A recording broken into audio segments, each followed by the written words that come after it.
Wir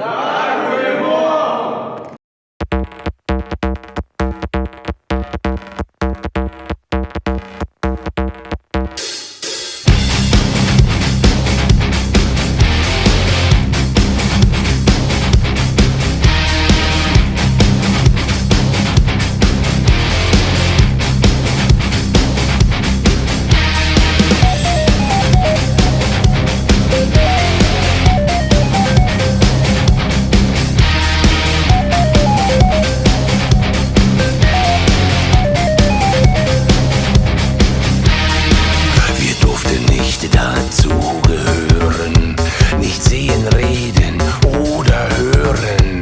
Doch jede Nacht für 1-2 Stunden bin ich dieser Welt entschwunden. Jede Nacht ein bisschen froh, mein Ohr ganz nah am Weltempfänger. Radio, mein Radio.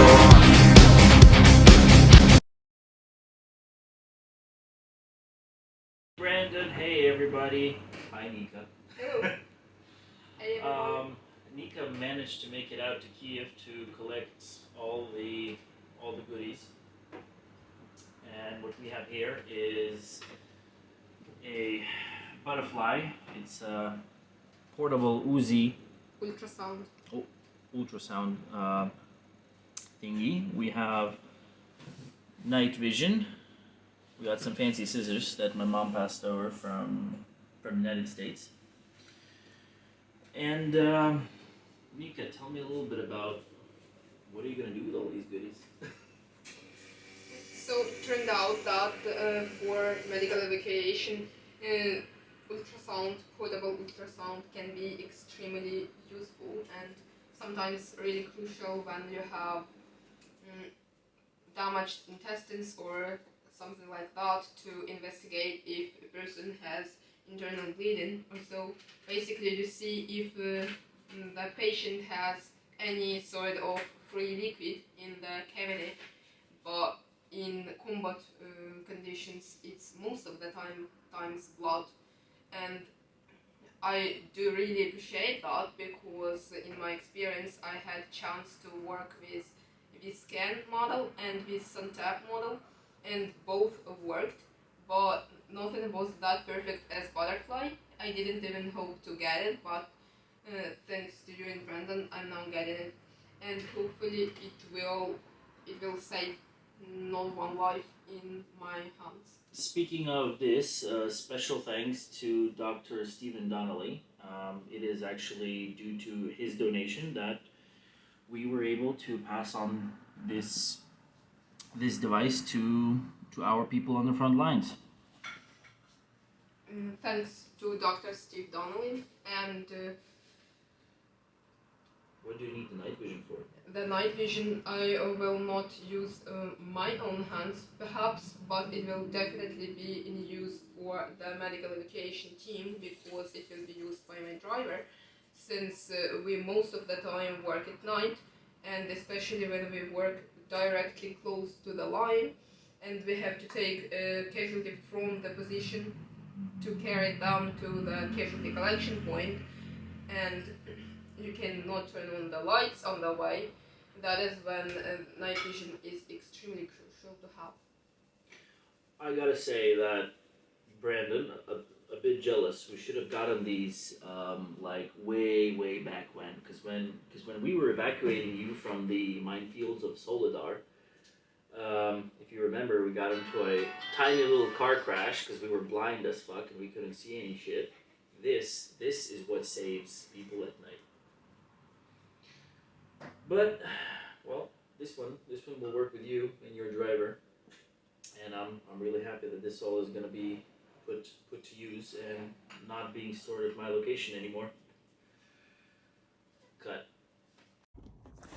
Everything you just seen there between 28th Brigade, Nika and Dmitry, that's the cumulative background work.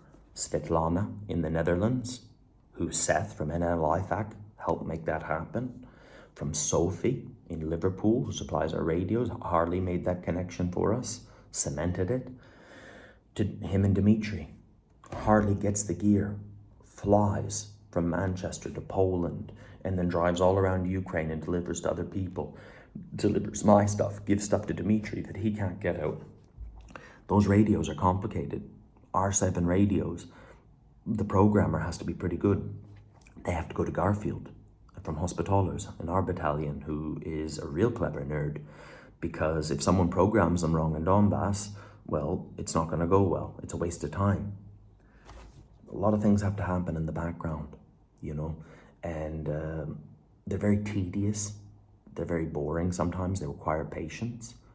When I talked about the radio batteries, that's £10,000 of your money spent about 10 weeks ago.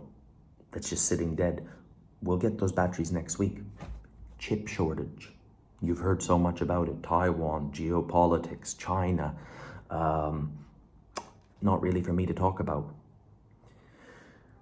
Yeah, we'll get the batteries finally. I've learned that little battery, that can do so much more, can save more Ukrainians, can kill more Russians if used correctly, if all the background work is done, the training's done, the plan, the clear mission intent. That can kill way more people and save more people than this. Don't know what this is? It's pretty quiet, okay? This is exciting content. This is sensational content, but it's really simple. It's really easy. It requires training and practice and experience, but the radios is harder. And without those radios, you can't do any of this. That's just an example. I've been away from Ukraine for 4 months now, not by my own choice. I've worked my ass off, 50 interviews in 6 countries, 2 training courses in Florida, in Texas. I can't really provide much of the footage from Florida because doing advanced airway procedures on dead pigs, that would definitely get me in trouble on YouTube. But I don't leave much to mystery on my YouTube. I share my Masa, and I share her because I know she gets money and support. Just like Nika gets money and support. She knows, and she knows what it's all about. Masa knows too. She's not stupid. But what I'm getting at, I have met on my travels no less than 10 YouTube followers who support me, okay? I spent 2 weeks with one in Germany because my truck broke down on the way here, and the chip shortage, part shortage, the supply chain from Corona. Anyway, I read all your comments, I learn from them, they challenge my viewpoints, and they're very valid.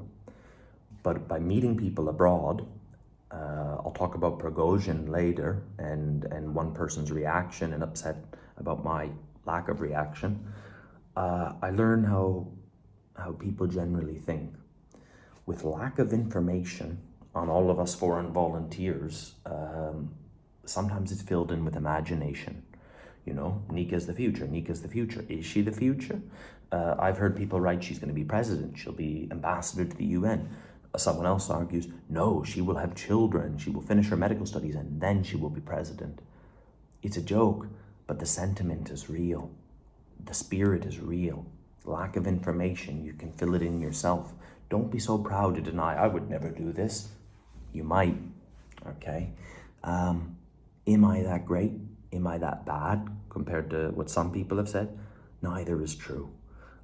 Is one nurse completely alone, the only foreigner, saving everybody in Donbass? No. But there's things that might suggest that, okay? Every one of these people I'm thinking about, they're amazing. They do amazing things. A lot of people tend to hide when they're resting, you know, never post anything. But we're human beings.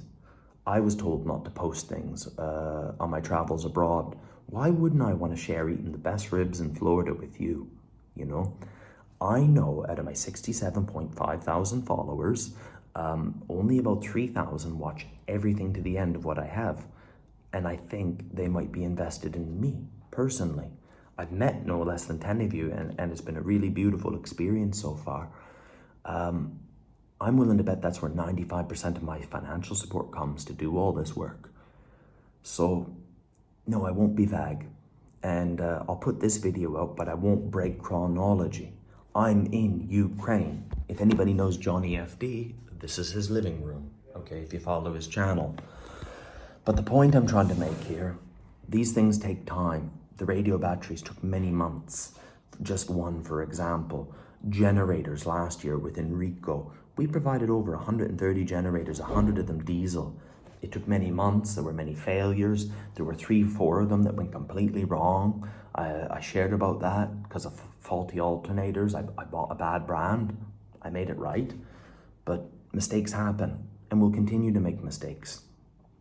But what I really wanted to address, sometimes people use absence to their advantage, whether they do it consciously or unconsciously.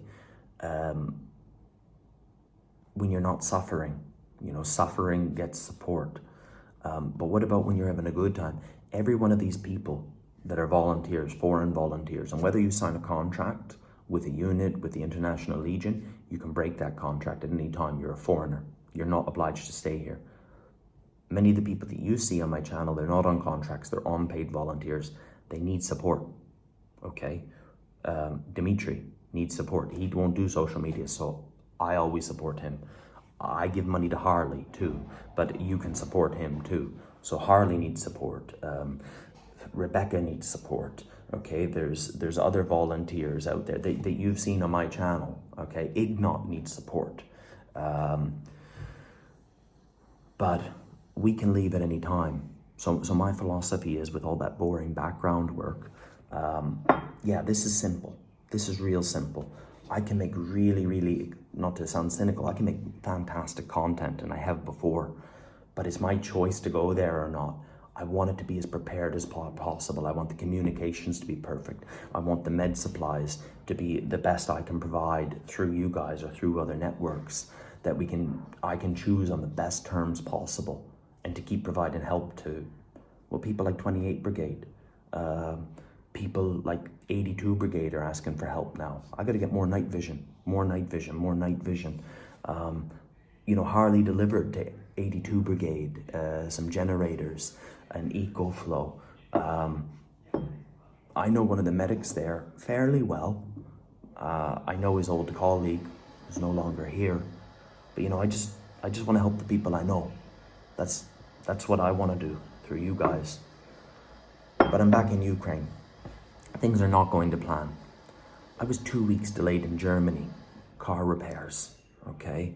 When I got to Lviv, this little micro sensor I had to bring, who's been through this before with cars? There's something wrong with your car, your mechanic can't help you. You avoid the dealership like the plague because they're so expensive, but you have to go to the dealership because of these little sensors, these little microchips that they put in nowadays that only the dealer can deal with. Well, guess what? That's been the cause of all my problems. This 11,000 grivna, this $200 chip, is responsible for 4,000 euros worth of repairs now for this new truck that's been donated me to bring here. I had to take a train to Kiev to get to Johnny's house. I've got to get my truck, go back to Lviv, get all the supplies, 30,000 euros worth of TACMED that was donated by QM for Ukraine in Sweden, and then come back here again. 3-4 days in Kiev, get out east, get to Poltava to see Max. You remember Max? I don't think he's going back to fight anytime soon. He's going to teach me things. There's more knowledge I'm missing. Then, maybe back to Kiev, maybe to Kherson. If you don't know who Joe McDonald is, he's in a unit down there now, and they really want me to come. The commander wants me to come. He wants to work with me. I've never been to Kherson. I'm scared shitless, because it's not... Anyway, I won't go into details, but the commander knows what Joe's worth because of his interviews. 2.5 million views in one. Joe's a bit loose, but he's solid, he's dependable, you can trust what he says. The commander also knows what I do, they've seen it. They're very welcoming to what we can do. So yeah, there's going to be a lot of exciting content, and that will get more supporters and keep the wheel going. But there's so much background work, and I will always share the good times, you know, like when I was in Florida eating the best ribs, 2 weeks in Germany, staying with Angelica. She took me with Alexia, an anesthesiologist who Enrico brought to Donbass to meet us. We went on a girls' weekend away to Bruges. I've never been to Bruges, it's like a fairy tale. And I'm going to share that video with you because it's about the good times. And it's about the 3,000 people who support me every month, whether they share my content and don't donate a penny. You know, Iris donates $2 every month. That's the most memorable to me, someone I've never met before. So there's going to be great content. There's going to be 6-figure views on things. And please God, may we all come through it okay. But there's a purpose to that. It's not just my ego. And I do get a male ego kick, like, look at me. I'm not going to lie. But someday I'm going to have to go home. Because I've got Masa at home. And that may not sound like much to you. But here's a cold-hearted fact of every one of us foreigners who stayed here. We're here because we got nothing better at home. Fact. Okay? We're good people. We have good attributes. But there's nothing better at home than to keep us in Ukraine. And that's the truth. So we all need heroes. And if you didn't know that, I'm sorry to tell you that if it hurts. But it don't matter because we're getting the job done. But now I want to share about my thoughts on Prigozhin. And I never did that before. I never talked about things outside of my realm, my world, and my friends. But Johnny's up, we got to get breakfast, and I got to get my truck. I want to talk about Prigozhin's death. Never before on my Instagram or YouTube social media platforms do I talk about things outside of my periphery. Things I don't know, my own experiences. All you see documented is myself and the people around me and the work we're doing. I believe theories, opinions, intelligence, which is graded information, and a theory applied to that, that's intelligence, that's best left to the war bloggers. But I just want to offer my perspective on Evgeny Prigozhin's death, because I think it's a cautionary tale. Evgeny Prigozhin's death means nothing to me. I don't believe that this will hasten the demise of the Russian Empire, which my opinion is inevitable. That's my opinion. The way I deal with things, the way I react to things, it's merely a reflection of my past, how I deal with the present, things I have learned or through experiences in life. I don't think Prigozhin's death is really big news. Think of the tale of Evgeny Prigozhin, I think of Rudolf Hess. Den Krieg so wenig wie wir halten will. Brüchliche Treue. Unverbrüchliche Treue. Rudolf Hess was the deputy Führer of Nazi Germany. He'd been by Hitler's side from 1923 until 1941. Rudolf Hess was also a capable pilot. Now, without going into details, and I'm no historian, he took it upon himself to fly to Scotland in 1941 to meet with Lord Hamilton, who he believed was opposed to the war. I believe his objective was to sue for a peace with the British. Now, he was arrested, interned in Britain, and then he was tried in Nuremberg with the rest of the Nazi leadership. Уважаемый Владимир Александрович, подразделения ЧВК «Вагнер» практически окружили Бахмут. Осталась одна дорога. Next to Vladimir Putin, Evgeny Prigozhin is the most recognized face in the world on the Russian side. Despite the defection of Rudolf Hess in 1941, Hitler's number 2, the war persisted into 1945 and still went Hitler's way into 1944. With this framework in mind, I hold no hopes that the death of Evgeny Prigozhin will speed in the defeat of Russia. If Prigozhin was an effective military leader, I cannot answer. But one thing I do know, he was a form of soft power. What is that? A classic example of soft power is the Eiffel Tower. When one thinks France, they think the Eiffel Tower. The Eiffel Tower and the tricolour are synonymous, but it can also be people. In the case of France, Charles de Gaulle.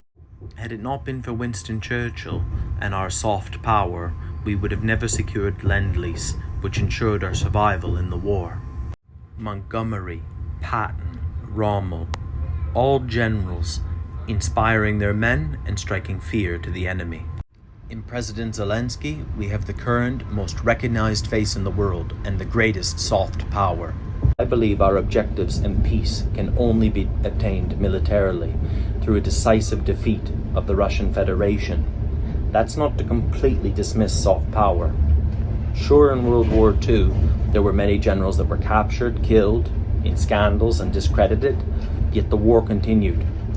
But perhaps our greatest power is soft power, Zelensky, and he must be protected at all cost.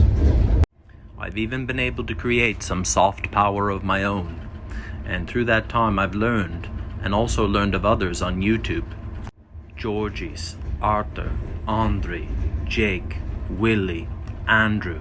Those are the YouTube war vloggers that I know personally, and with the exception of Jake Bro and Andrew Mikado, I've met every one of them personally, and I would consider a few of them good friends.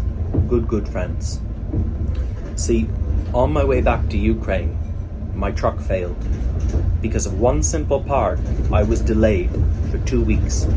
And I lived with one of you, one of the supporters on YouTube. She's now become my friend. It was her and Jelika in Germany that told me Prigozhin had died. Had she not told me, I might have found out an hour or two later, online, of course, probably Instagram. But she was overwhelmed, over the moon, ecstatic. But she was deflated by my indifference. See, on my travels abroad for 4 months, I've learned in 6 countries, I've learned that all our supporters, whether it be good or bad news, the way it's received, is so polarized from ecstatic to gutted. In Ukraine, it's less so. It's particularly the closer you get to the war. Is it a good thing? Is it a bad thing? Or is it just a thing? Is Prigozhin's death a bad thing? Not for us, not for Ukraine. But at the same time, I think we shouldn't be so quick to celebrate every little victory, every little advance. Just like the soldiers on the front. Wait and see. If you've watched this far, you know, the people who really follow me, you're part of this war. You are, whether you donate or not. Donations are hard power. That contributes to thermal scopes, at least on my end. It also contributes to tourniquets, to night vision, and there's 1,000 of other initiatives that are worthy of supporting. The flashback, Max, drones for the National Guard. But with the soft power, be careful with your words, if you will. Like a Russian airbase. I can't give you answer right now on this question. Okay. Only after ending of this war. After the war, you can answer that. I think so. What's your reaction to it, even if you don't claim responsibility? I'm very glad to see this. Yeah. That's my reaction. That's your reaction. You're happy to see it happen. Yeah. Do you think there'll be more? I think so. Inside Russia? Deep inside Russia? Deeper and deeper.